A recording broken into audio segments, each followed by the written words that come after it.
জননেতা জনাব ডাক্তার শফিকুল ইসলাম, জনাব ডাক্তার শফিকুল ইসলাম, শফিকুর রহমান।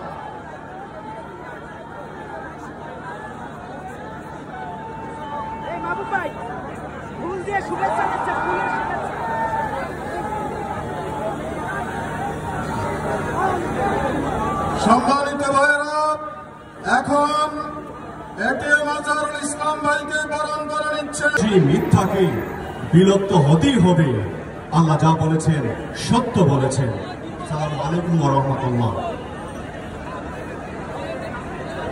আলহামদুলিল্লাহ, মহাগ্রন্থ আল কোরআন থেকে তেলাওয়াতের পর আজকের এই সমাবেশে আমাদের মাঝে মঞ্চে উপবিষ্ট আছেন আমাদের কেন্দ্রীয় নেতৃবৃন্দ, মহানগরী নেতৃবৃন্দ, সমাবেশে আছেন সাংবাদিক নেতৃবৃন্দ, অন্যান্য দলের নেতৃবৃন্দ।